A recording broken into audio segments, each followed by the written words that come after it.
안녕하십니까. 네. 예, 이렇게 또 말씀을 전할 기회를 녹수교회에서 주셔서 먼저 감사를 드립니다.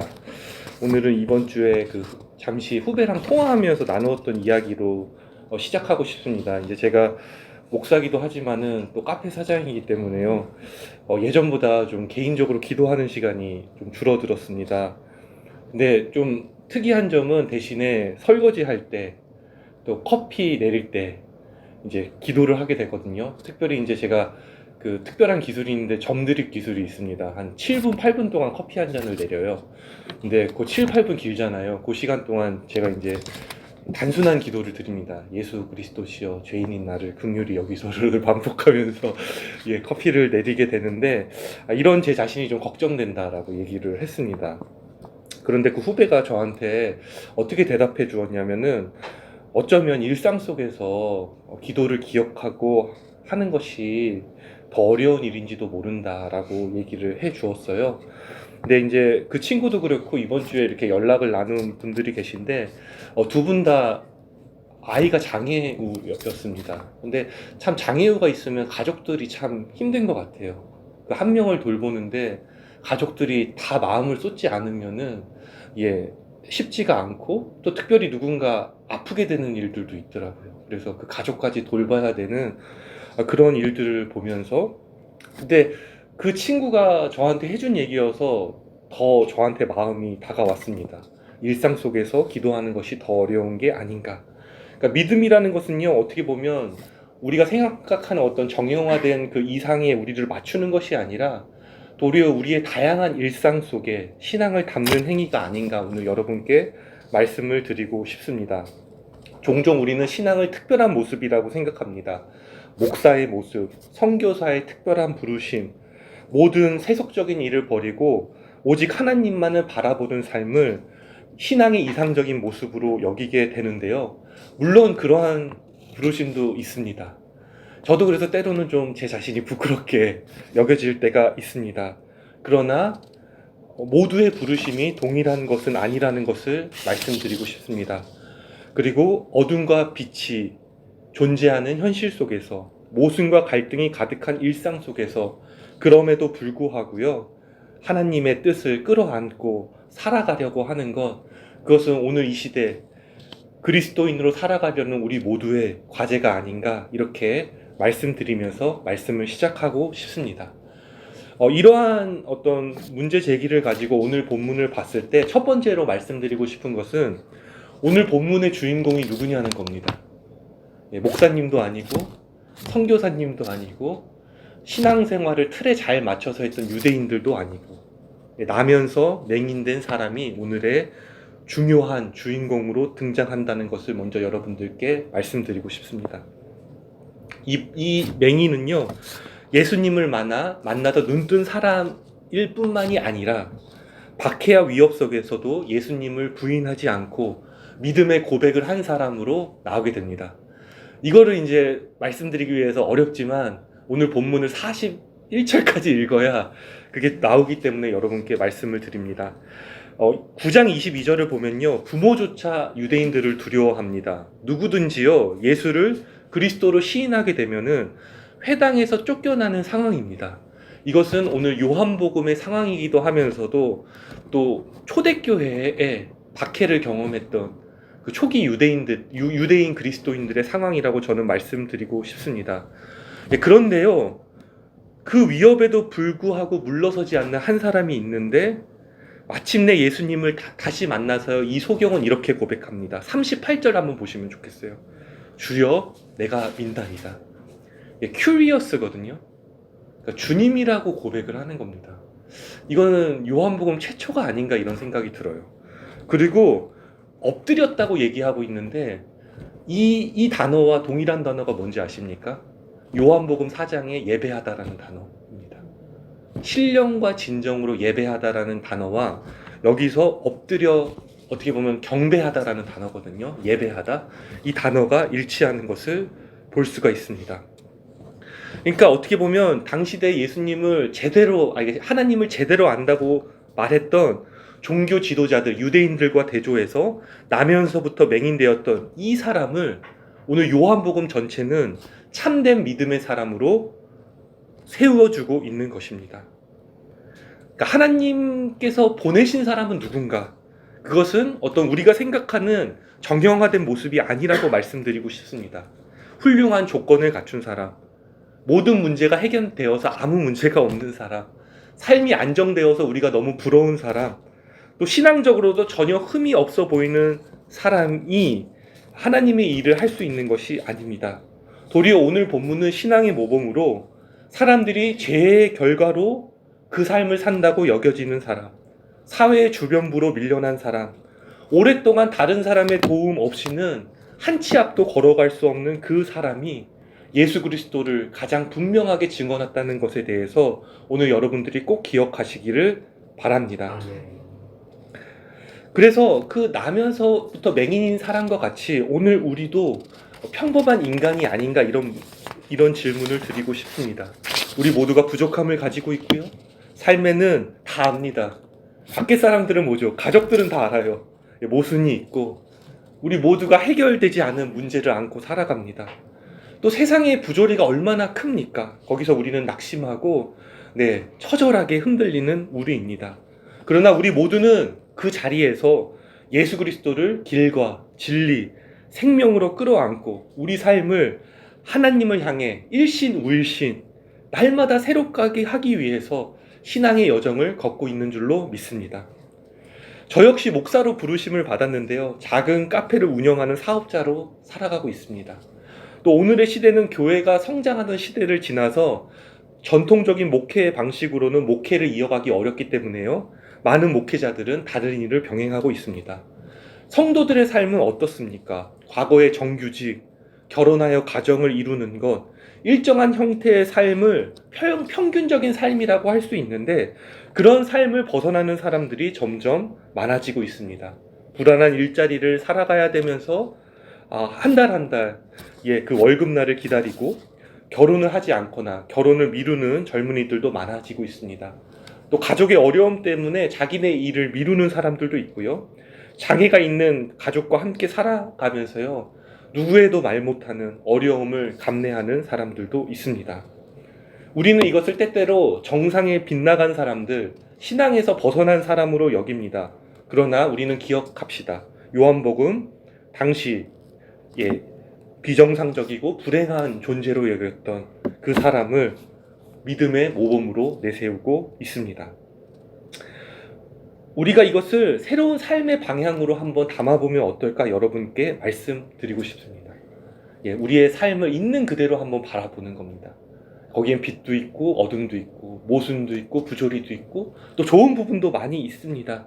하지만 그것을 다 끌어안고 예수 그리스도의 말씀과 삶을 새롭게 바라보면서 낯설게 바라보면서 우리가 그분 안에서 살아가기로 다짐한다면 우리는 새로운 것을 발견할 수 있을 것입니다.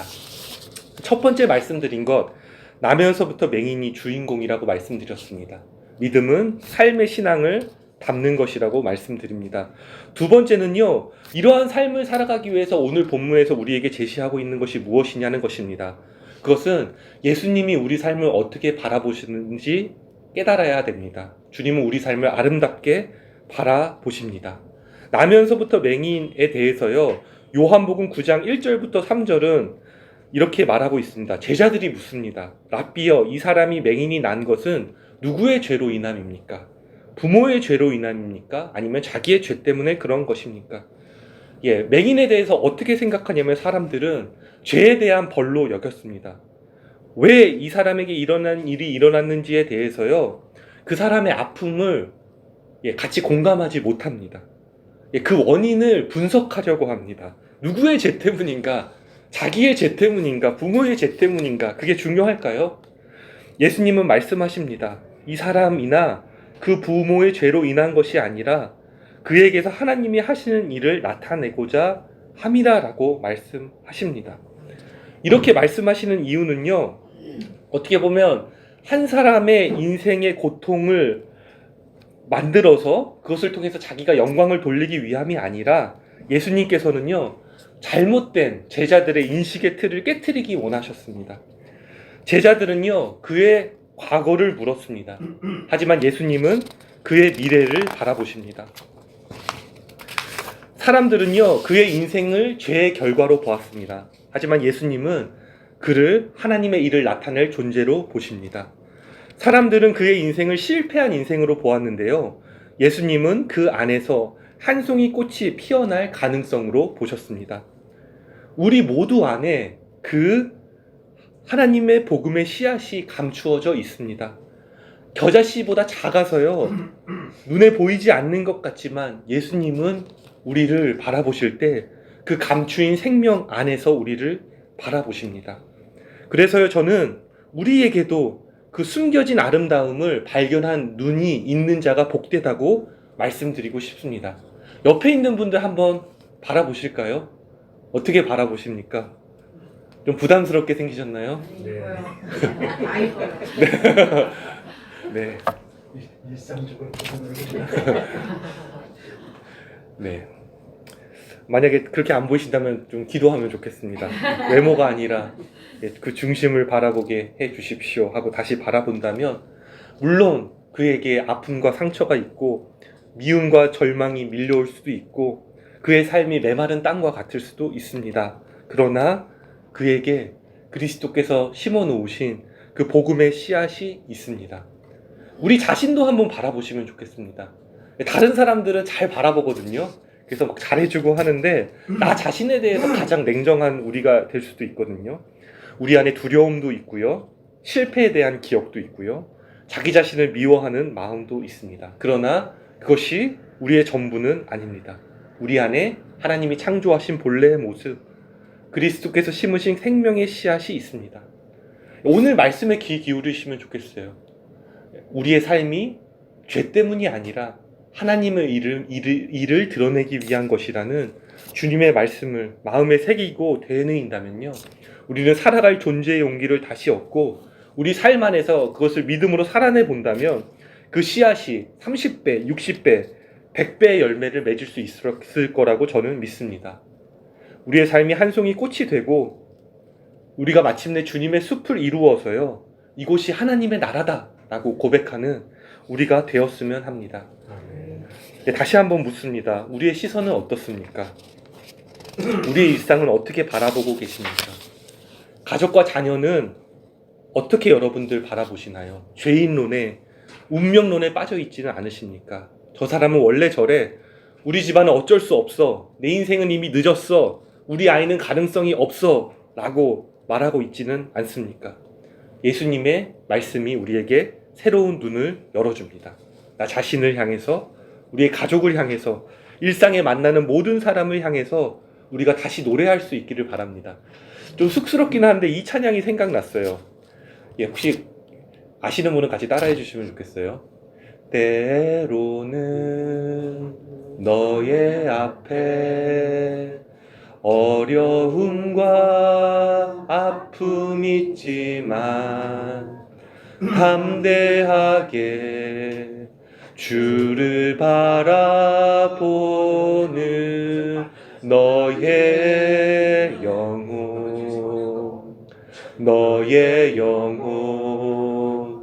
우리 볼 때 얼마나 아름다운지 너의 영혼 통해 큰 영광 받으신 하나님을 찬양. 오 할렐루야. 아마 이 송정미 씨의 축복성인데 아마 이 말씀을 가지고 만들지 않았나, 그렇게 한번 이 찬양이 생각나면서 한번 그렇게 떠올려 봤습니다. 첫 번째 말씀드립니다. 나면서부터 맹인이 오늘 본문의 중요한 주인공이고 예수님은 우리를 아름답게 바라보십니다. 세 번째로는요, 이 실로암에 가서 시치라는 예수님의 말씀에 좀 귀를 기울여 보려고 합니다. 하나님께서 우리 삶에 어떻게 일하시나, 그럼 그것에 대해서 오늘 본문을 통해서 살펴보겠습니다. 요한복음 9장 5절부터 7절을 보면요, 예수님께서 땅에 침을 뱉어 진흙을 이기죠. 맹인의 눈을 바르고 뭐라고 말씀하시냐면 실로암에 가서 씻으라 라고 말씀하십니다. 그러면서 실로암의 뜻이 뭐라고 하죠?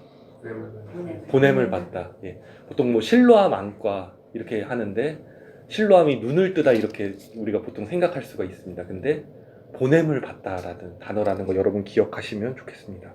가서 씻으라 이렇게 말씀하는요. 그러니까 우리의 신앙의 여정은요, 어떻게 보면 답이 이미 주어지고 걸어가는 길이 아닙니다. 문제가 다 해결되어지고 상처가 씻혀지고 걸어가는 길이 아니라는 겁니다. 그것이 있음에도 불구하고 주님께서 삶의 현장에 가라, 그리고 씻으라는 말은 그곳에 가서 내가 하는 일을 보라라고 주님께서 우리에게 말씀하고 계십니다. 한번 오늘 본문을 상상해 보시면 좋겠어요. 이 맹인과 함께 길을 한번 걸어 보실까요? 혹시 성지순례 다녀오신 분 있으면 실로암 한번 가보신 적 있나요? 다윗성이 굉장히 높은 곳에 있거든요. 근데 실로암은 굉장히 가파른 언덕을 한 10분 정도 내려가야지 거기에 그 실로암 연못이 있습니다. 그러니까 한번 상상해 보십시오. 예루살렘 성에 가서요, 아마 소망했을 겁니다. 성전에 가서 내가 기도하면 금방 낫겠지. 근데 예수님 만났는데 예수님이 당장 안 고쳐주시고 실로암 연못으로 가라는 거예요. 근데 그 성 아래쪽에 있잖아요. 여러 사람에게 물었어야 될 겁니다. 그러니까 10분 만에 가지 못했을 수도 있어요. 반나절, 하루, 며칠이 걸렸을 수도 있습니다. 사람들이 친절하게 알려줬을까요? 그 죄인이라고 여기는 사람을 멸시와 천대를 받았을 수도 있겠죠. 또 넘어지지 않기 위해서 벽을 더듬어서 그곳에 이르게 되었을 겁니다. 그래서 그 속에는 그런 마음이 생겼을 것입니다. 예수님, 진짜 이것을 왜 고쳐주지 않았을까? 불평하고 실망하고. 근데 중요한 건 여기서 끝까지 걸었다는 사실입니다. 눈에 보이지 않지만 예수님의 말씀을 붙들고 끝까지 실로암에 향하게 됐을 때, 오늘 본문 읽으면서 눈에 띄는 게 눈이 밝아졌다 라고 이야기하고 있습니다. 예수님에 대해서 알게 된 거죠. 그것은 이제 이후 본문을 우리가 따라 읽으면서 그 예수님이 어떤 분인지 알아야 되는데요. 중요한 것은 오늘 여기까지만 하면 좋겠습니다. 믿음은 답이 다 주어진 것이 아니다. 보이지 않지만 말씀을 붙들고 걸어가는 것이라고 말씀드리고 싶습니다. 실로암으로 가라, 씻으라. 그것을 통해서 우리는요, 주님과의 새로운 관계를 발견할 수가 있습니다. 주님은 우리에게 군림하시고 생각 없이 우리를 끌고 가는 분이 아니라고 여러분께 말씀을 드리고 싶습니다. 주님은 우리 곁을 걸으시면서 우리가 그 여정을 통해서 그 어려움을 때로는 만나지만 스스로 진리를 발견하고 응답할 수 있기를 도우시는 동행자라는 것 여러분 기억하시면 좋겠습니다. 억압하거나요, 생각하지 못하게 만드는 방식이 아니라 인격을 존중하시고 우리가 정말 그 진리를 찾을 때까지 함께 동행하시면서 기다려 주시는 분입니다. 이런 주님을 우리가 안다면요, 우리 서로의 관계, 너와 나의 관계도 새로워질 수 있다고 생각합니다. 미리 그 사람에게 내가 답을 가지고 있다 하고 답을 주기보다 그의 인생과 나의 인생이 다르다는 것을 인식하면서 그를 존중하고, 상대방이 그 삶에서 자신이 스스로 답을 찾아갈 수 있도록 도우는 우리가 되면 좋겠습니다. 설교자, 목회자라고 해서요, 성도에게 삶을 다 줄 수가 없습니다. 특별히 오늘날의 시대에는 더욱더 그렇습니다. 가족의 문제로 아파하고 경제적 어려움을 겪고 장애 있는 가족들이 있고 어떻게 앞으로 나가야 될지 모르는 젊은이 앞에서 우리가 쉽게 답을 줄 수가 없습니다. 그렇기 때문에 여러분께 말씀드립니다. 그들과 함께 동행해 주시기를 바라고, 또 그들과 대화할 수 있다면 그들이 자신이 하나님의 뜻을 발견할 수 있도록 여러분들이 도와주는 사람이 되시면 좋겠습니다. 이 상황에서 우리는요, 침묵하시는 하나님을 만나게 될 겁니다. 좀 짜증나죠, 그렇죠? 왜 답을 바로 안 주시는 거야? 왜 이렇게 더디 주시는 거야? 조급증이 생깁니다. 때로는 기다려도 상황이 안 바뀌는 것 같습니다. 근데 여러분께 말씀드리고 싶은 것, 하나님의 침묵은 하나님의 부재를 의미하지 않습니다. 그 시간은 꽃 피우기 직전에 뿌리를 깊이 내리는 시간이라고 말씀드리고 싶습니다. 그 시간에 한번 내가 질문해 보시면 좋겠습니다. 그리고 내 마음속에 다양한 마음들이 있거든요. 그 불평과 불만, 두려움, 불안까지도 존중해 주시면 좋겠습니다. 그리고 그런 나에게 질문하시면 좋겠습니다. 조금 더 할 수 있다면 주님의 말씀을 되뇌이면서 주님한테 기도로 물어보시면 좋겠습니다. 근데 제가 말씀드리고 싶은 것은 주님께서 우리의 작은 울부짖음도 귀 기울여 주시고 분명히 가장 좋은 것으로 선하게 응답하실 줄로 믿습니다. 한번 연습해 보면 좋겠습니다. 오늘 이 시간에 실로암에 가서 시치라라는 말씀을 한번 한 2분만 조용히 되뇌어 보시겠습니까? 호흡 안에 담으셔도 좋습니다. 실로암에 가서 시치라. 실로암에 가서 시치라. 들음하시고 되뇌이시면서 가능하신 분은요 잠시 한 2분만 한번 기도하는 시간 가지면 좋겠습니다. 그리고 설교 마무리하겠습니다. 잠시 기도합니다.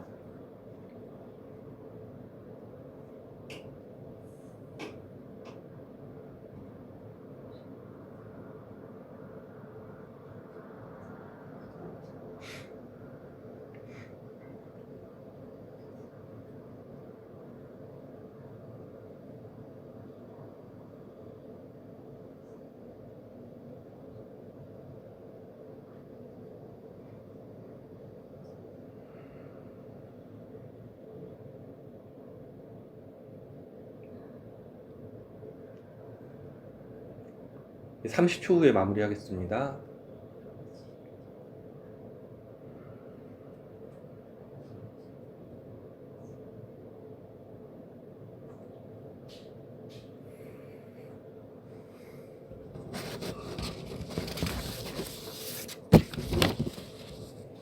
예수님의 이름으로 기도드렸습니다. 아멘.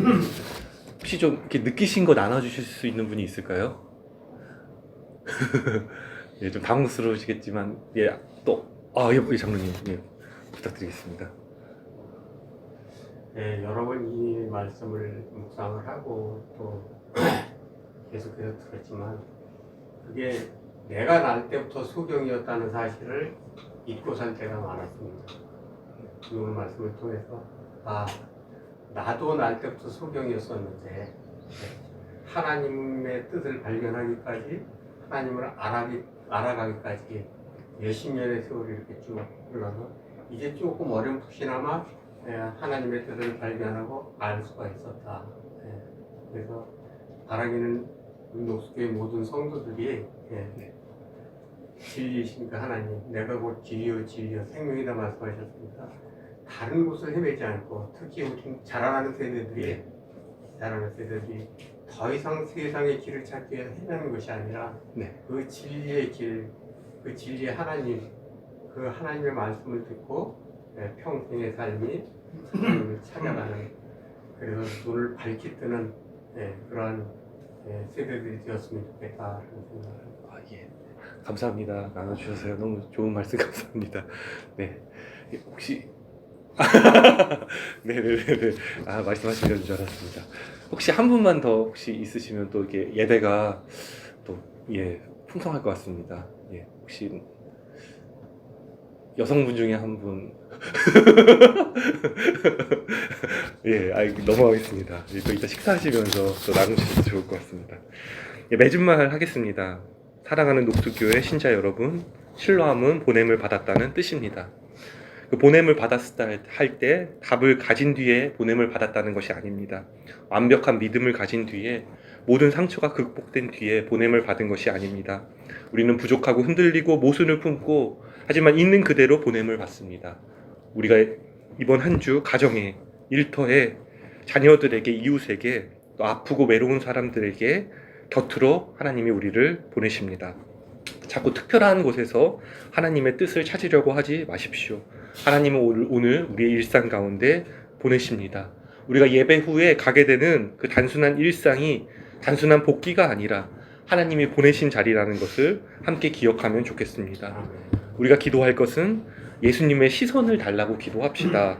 사랑으로 바라보고요. 그 깊은 곳에 그 복음의 씨앗을 통해서 아름다운 꽃 피울 존재가 될 것을 우리가 기대합시다. 답을 내려고 하지 말고요. 함께 걸어주고 함께 그가 하나님의 뜻을 찾는 것을 돕는 우리가 되었을 때 우리가 사는 모든 곳이 하나님 나라다라고 고백하는 역사가 있게 될 줄로 믿습니다. 아멘. 기도하겠습니다. 주님, 우리가 보냄을 받은 자리를 깨닫게 하소서. 우리의 평범한 일상을 하찮게 여기지 않게 하시고 그곳에서 하나님의 일을 바라보게 하소서. 사람의 상처와 부족함만을 보지 않게 하시고 그 깊은 곳에 심어 놓으신 생명의 씨앗을 바라보게 하소서. 다른 사람의 인생을 쉽게 정답을 말하기보다 그의 이야기를 끝까지 들어주고 그가 자신의 발로 실로암을 향해 걸어갈 수 있도록 곁을 지키게 하소서. 그리고 우리 역시 아직 보이지 않을 때에도 주님의 말씀을 붙들고 한 걸음씩 걸어 나아가게 하소서. 실로암, 우리는 보냄을 받았습니다. 이제 눈을 뜨고 주님께서 보내시는 우리의 일상으로 나아갑니다. 주님, 우리와 함께하여 주시옵소서. 아멘. 예수님의 이름으로 기도합니다. 아멘. 아멘.